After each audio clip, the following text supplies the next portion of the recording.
In the early history of Darlington, we find that Mr. John Burke, John W. Trull, and Roger Conant are the pioneers and first settlers of this township.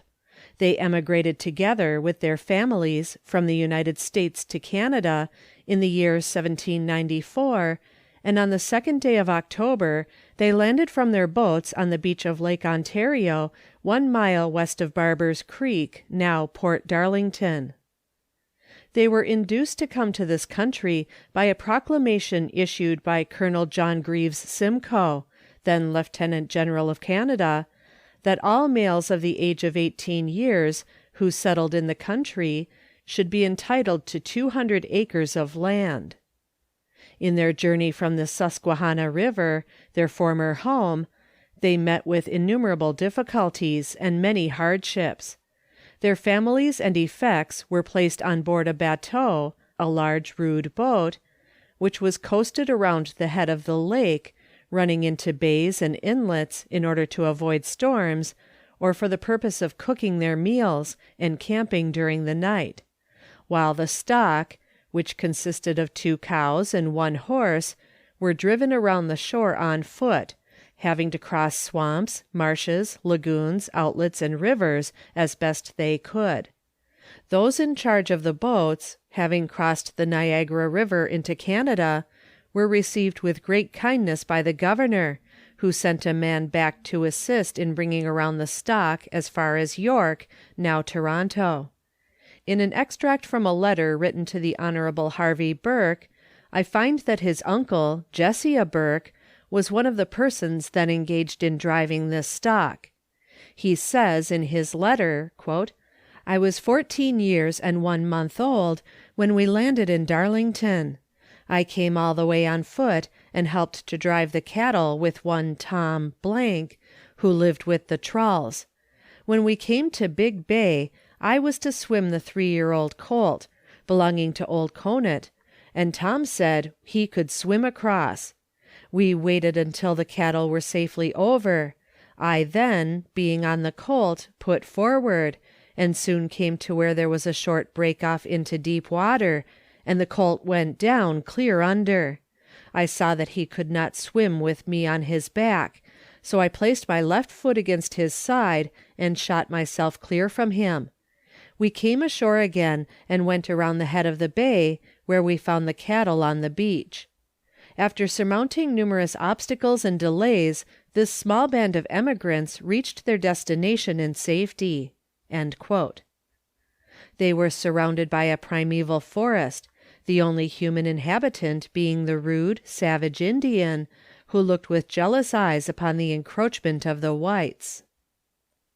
Landed in a new and wild country, and winter fast approaching, the people comprising this settlement set at once to work to construct log shanties, which were plastered on the inside with mud, and had bark covering for a roof. Mr. John Burke built his house on the bank of the lake, being the southern portion of the farm, now owned by his grandson, William K. Burke.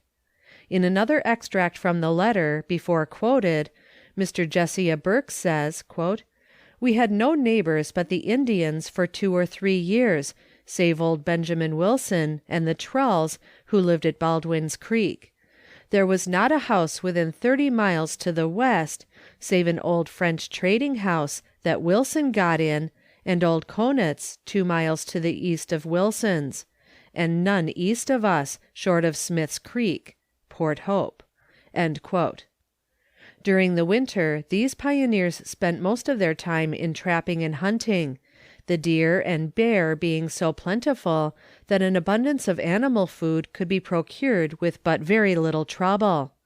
The furred animals were also very numerous, and required but little skill to trap them, their skins being about the only thing that could be sold for money.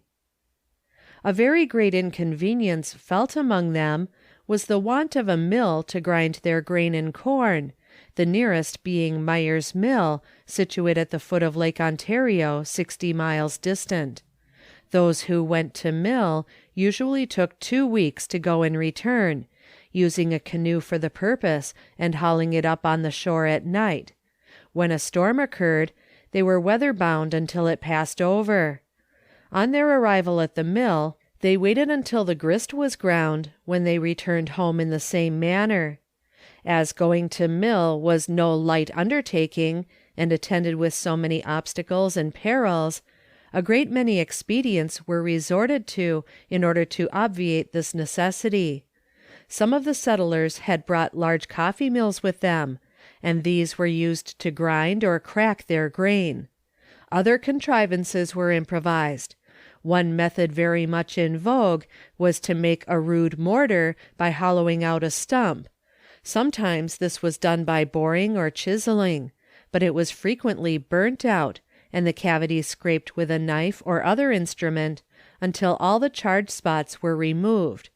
Then they had a wooden pounder attached to a swing pole. They put the corn into the cavity and pounded it with this rude pestle. This bruised corn was known by the name of samp, and when pounded fine was made into Johnny cake, the coarse being boiled into mush. Another nutritious and wholesome article of food was found in the wild rice, which grew in most of the marshes and in great abundance at Rice Lake. This was first parched and afterwards pounded, and either made into cakes or boiled, and acted as a healthful absorbent when taken with animal food. The Indians were very troublesome and caused considerable anxiety, being armed and equipped, and very different from the remnants of the broken tribes occasionally seen at the present time. Captain John Trull relates an incident which occurred at this time in his father's house when he was a boy. His father was absent, having gone to Meyer's mill, when a squaw, with 4 papooses, came to the house and asked his mother for napani, flour. That article being extremely scarce, his mother refused giving her any. The squaw then searched through the house and found the flour in a kneading trough.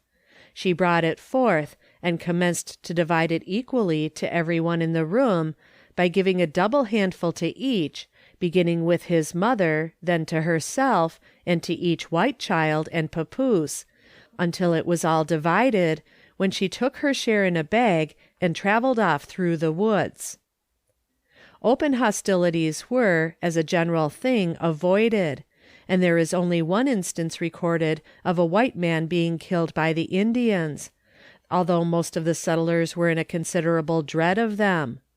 There was, according to their history, one man, Mr. Jonathan Burke, among them, who did not share this timidity, but showed a bold front, and when any of them attempted to take liberties, would resent by giving them a sound thrashing.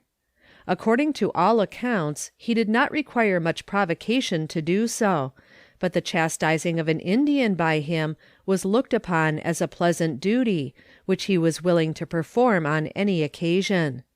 For this particular trait of character, the Indians applied a sobriquet to designate him from the rest of the settlers, which was not very flattering. Mr. Timothy Soper is another of the very early settlers in the township of Darlington. His father, Mr. Leonard Soper, was born in 1762 and emigrated to Canada in 1788. The following year, the present Timothy Soper was born in the township of Sydney, near the head of the Bay of Quinte, and was the first white child born in that township. At that time there was no white settlement in this portion of Canada, and only one vessel, the Mohawk, a schooner employed in the interests of the Northwest Fur Company, on Lake Ontario. Mr. Soper, who in 1795 moved to the township of Hope, says, "There was no mill at Smith's Creek (Port Hope). My father went once to Kingston and several times to Napanee, taking his grist in a canoe." While living in Hope, Mr. Soper lost a span of horses. They were gone 1 year and 3 months, when he learned from the Indians where they were, and upon repairing to the place, found the horse and a colt which had been foaled. The mare was never found. The first court of Queen's Bench that ever assembled in the counties of Northumberland and Durham was held in a barn on the premises of Mr. Soper, in Hope, on which occasion the judge, Major McGregor Rogers, lawyers and other officials chose sides, and played a game of ball to determine who should pay the expense of a dinner. Ephraim Gifford, father of the late Garner Gifford, acted as constable. Mr. Leonard Soper moved to Darlington in 1805 and erected the first sawmill built in the township, but it was burnt down the following year. Another was put up near the same place. About this time, Mr. John Burke built a sawmill on Barber's Creek, from which time the place was known as Darlington Mills until 1823, when it was changed to its present name, Bowmanville. In 1806, Mr. Soper purchased from Augustus Barber, after whom the Bowmanville Creek was named, the present Soper Mill property. Mr. Timothy Soper relates an incident which occurred to him some time after his father had built the mill.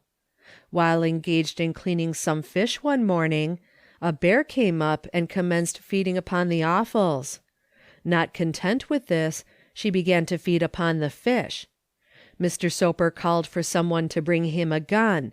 One was soon brought, which he discharged at the bear, but being only loaded with light shot, did not kill, but severely wounded her, whereupon she climbed a tree. A heavier charge dispatched her. Mr. Timothy Soper is now in his 86th year, enjoys good health, and has lived to see every president of the United States take their seats.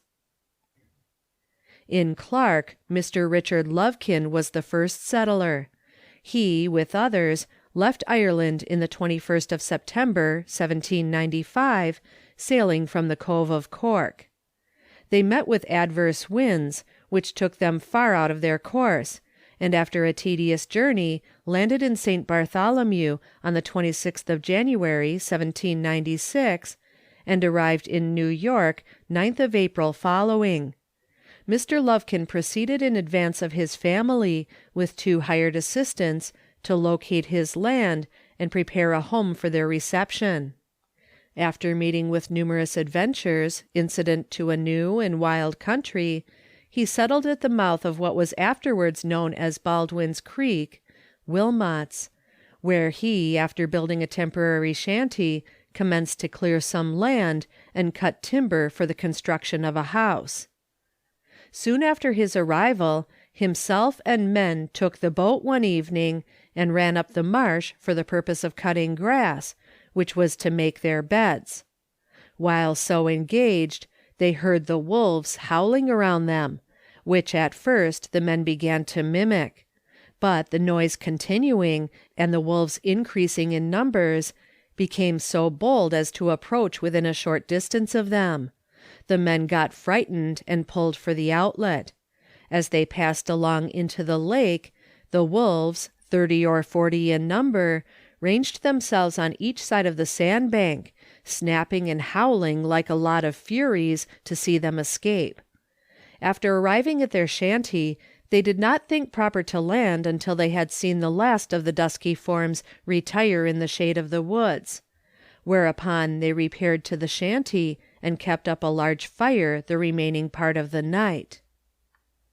Having, during the summer, cleared some of the land, and constructed and completed a house, with the exception of the doors and windows, Mr. Lovekin thought of returning to his family, and, on the following spring, to bring them to their new home. He had about $150 in silver with him, which, on account of its weight, he thought unnecessary to take back, so he concluded to place it in a hollow tree, and for that purpose wrapped it in paper, put it in a stocking, and securing it with a strong cord, hung it up in a hollow tree, which he had selected, and left the place. On his arrival the following year, with his family, he was somewhat astonished, on entering the house, to find it already occupied by an old bear, who rushed downstairs without ceremony and jumped through the window. On inspecting the house, it was found, from the quantity of leaves and brush piled up in a corner of the room, that the bear had taken up its winter quarters there. After having, in a manner, settled his effects and family in the house, he went to the tree to see if the money was all safe. He found a small piece of the string, which had been secured to a knotty protuberance within the hollow, but the stocking and its contents were gone from where he had placed it. He felt disappointed and considered it lost, but occasionally it would revert to his mind that he was not sure of this, and so, some time afterwards, to satisfy himself, he set to work and cut down the tree, at the bottom of which he found portions of the paper and stocking cut up fine, and mixed with grass and leaves, which formed a wood mouse's nest. After removing the nest, he found all his money buried in loose, rotten wood and mold. Mr. Lovekin drew his land from the government, and became a permanent citizen in 1801. He took the oath of allegiance, was appointed chief magistrate of the home district, which embraced the country from Cobourg to Toronto, and held many offices of trust under the government. During the War of 1812, he administered the oath of allegiance to many brave and patriotic persons who took up arms in defense of the country.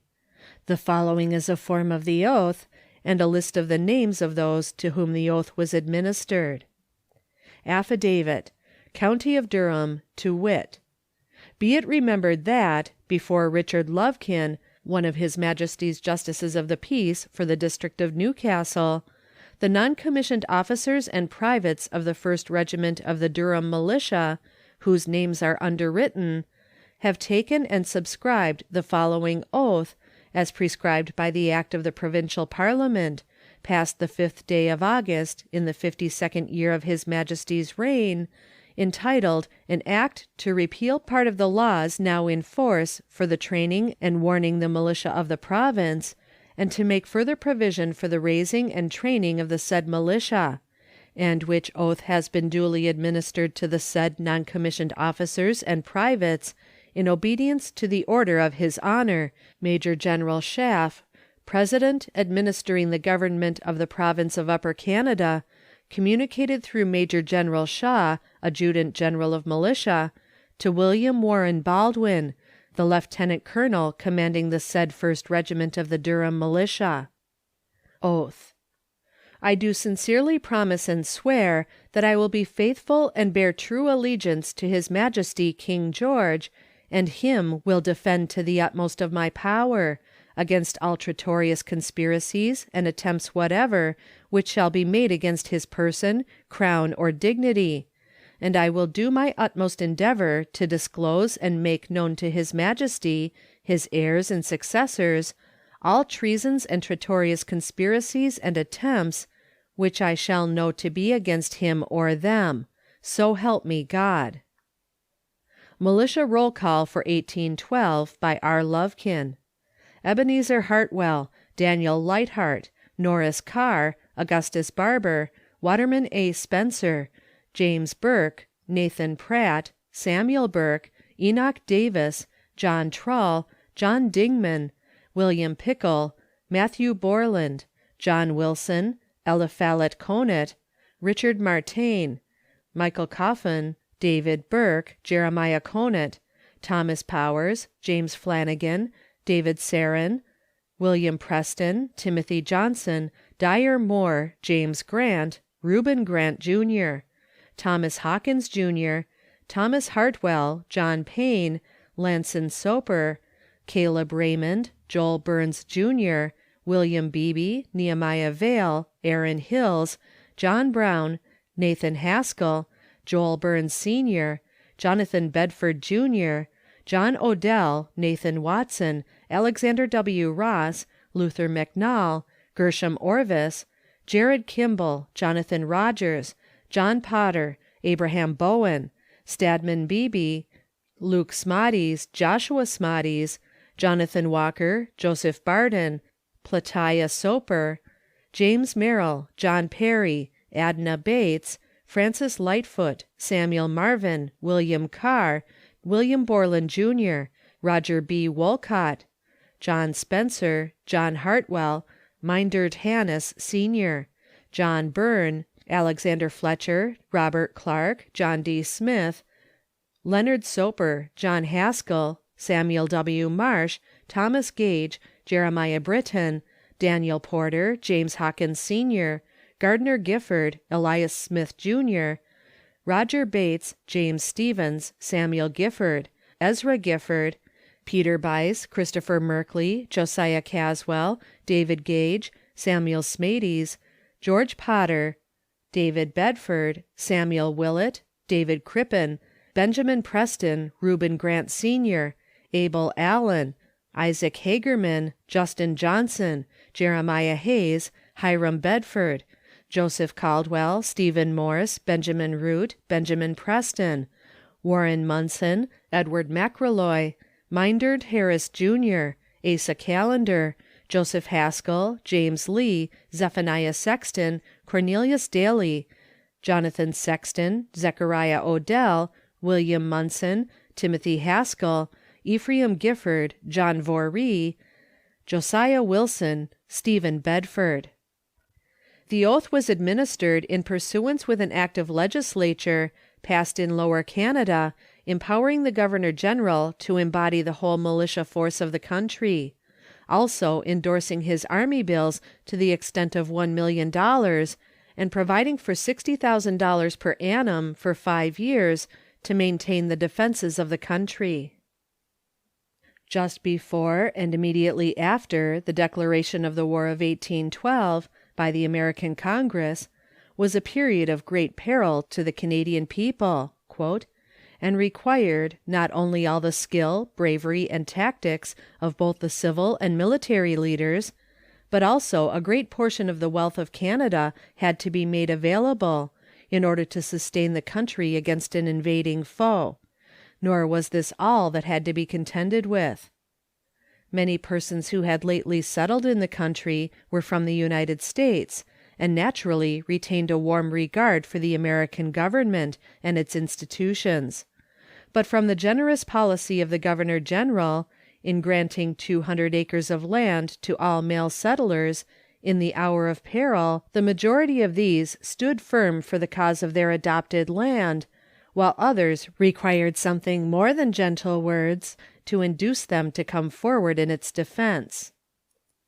In the correspondence of Colonel Baldwin, who was then on military duty in New York, to his friend, Mr. Richard Lovekin, he repeatedly urges upon them the necessity of requiring all persons who had taken government grants of land to take the oath, saying that those who refused to help defend the country should in fair justice forfeit their lands so granted.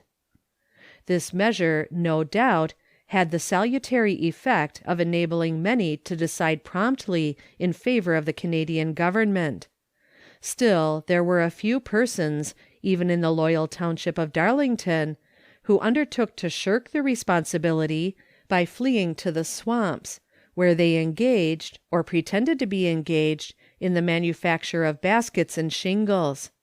They were, however, interrupted in these industrial pursuits, brought back, and after being heartily laughed at, joined with their neighbors in the defense of the Commonwealth, and afterwards remained honored and respected citizens. In another letter from Colonel Baldwin, in reference to the death of General Brock, which occurred at Queenston Heights, he says, "Dear Richard, I have only time to say that we have gained a most decisive victory over our invaders, though we have deeply to deplore the loss of our brave and worthy general, and Mr. Macdonell. It is now supposed that not less than 400 of the enemy fell, in killed and drowned. There were not more than 700 in regulars, militia, and Indians, opposed to 1,500. We took upwards of 900 prisoners. I will, at another opportunity, write to you the particulars, but I have not time now. God bless you. W. W. Baldwin." At the termination of this war, which was settled by treaty signed at Ghent on the 24th day of December, 1814, the finances both of Upper and Lower Canada were very much exhausted. It had, however, the effect of developing to a very high degree the patriotism and loyalty of the provinces. Party spirit was hushed, and the people were cemented together for general good and the prosperity of the country.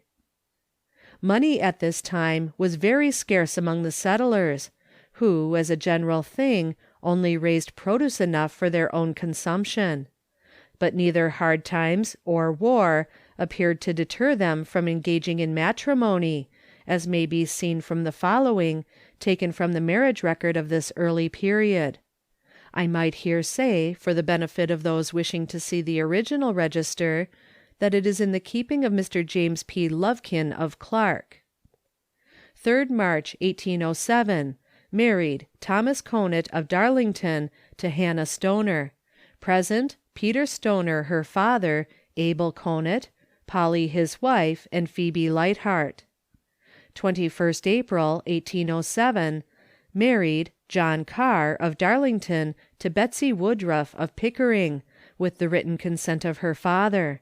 Present, Norris Carr and wife, James Burke and wife, and Mr. Woodruff's son.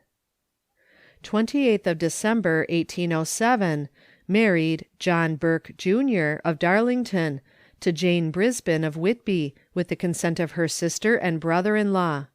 Present, John Burke, Sr., David Stevens, and David Burke.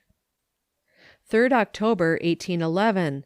Married, William Pickle, of Darlington, to Nancy Wilson, of Whitby, being first duly published, in presence of William Smith and Waterman A. Spencer, etc., etc. 28th October, 1811. Married, James Bates, of Clark, to Elizabeth Burke, of Darlington, in presence of John Burke, Sr., her father, David Stevens, Jessia Burke, Adna Bates, and Stoddard Bates. 16th June, 1805. Married, Luke Burke, of Darlington, to Nancy McBain. Present, James Burke, John Hartrode, Francis Lightheart, and Rachel Lightheart. 4th March, 1817. Married, Ichabod Hodge, to Elizabeth Cooley, both of the township of Whitby, being first published by Alexander Fletcher, Esquire, in presence of Francis Lightheart, of Darlington, William Maxon, and John Stevens, of Whitby. In speaking of the scarcity of money among the early settlers, the present Mr. Richard Lovekin narrates an incident which occurred soon after the war. Being a young man, he had to go to Smith's Creek to answer the roll call on training day, the 4th of June, and concluded to take a pack of furs, these being the only commodity for money, with him. It was a very hot day, and as he trudged along, with his pack on his back, thinking of this primitive mode of transporting fur, his reflections upon the products of the country, military operations, and things in general, were not of the most gratifying nature. He was not sure whether he could reach there in time to answer his name without abandoning his pack. However, he finally reached Smith's Creek, covered with perspiration and very much fatigued. Having performed his military duty, he sold his fur, receiving amongst the money a doubloon, $16 gold coin, which he kept for 6 or 8 years before he could find a person able to change it. At last this was done by Mr. McIntosh, who came to Darlington and opened a store many years afterward. End of section 1.